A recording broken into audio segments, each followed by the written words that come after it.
Qual è la tua canzone napoletana preferita?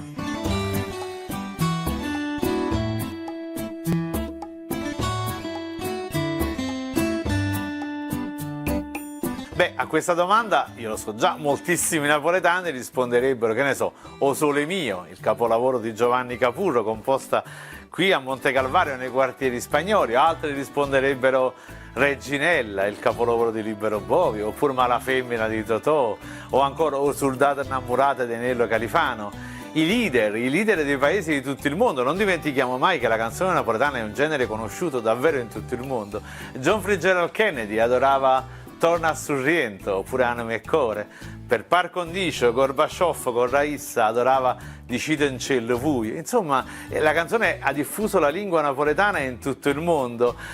Il presidente francese Emmanuel Macron lo dice sempre, lui adora la canzone che adorava Edoardo De Filippo, Uocchie carragionate, quello dell'avvocato Falcone Fieri. Sì, d'accordo, però la maggior parte dei napoletani, davanti alla domanda qual è la tua canzone napoletana preferita, risponderebbero con una canzone di Salvatore Di Giacomo, uno dei più grandi capolavori della storia della canzone napoletana.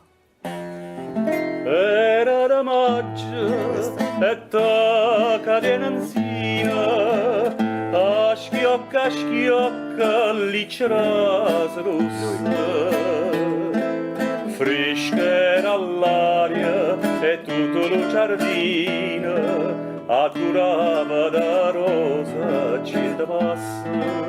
Una canzone perfetta, struggente, profonda, delicata, apparteneva al genere musicale delle mattinate, ecco, per distinguerlo dalle serenate. Una canzone che ha avuto interpreti a centinaia durante questo secolo. Lucio Dalla paragonò il testo alla perfezione delle poesie di Francesco Petrarca. L'hanno cantata da Murolo a Battiato, da Mina allo stesso Lucio Dalla.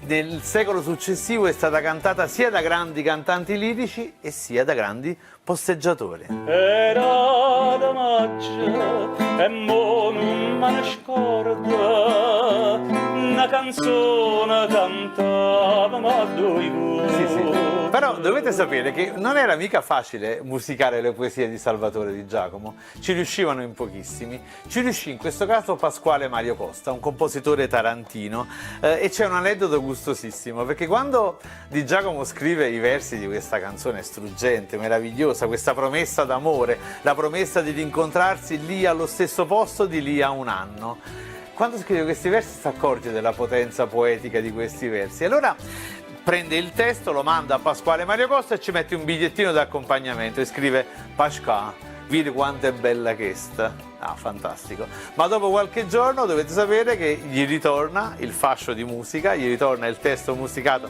da Pasquale Mario Costa, le aveva scritto Pasqua, vedi quanto è bella questa, e Pasquale Mario Costa gli scrive Totò, Salvatore, e questa manca scarsea.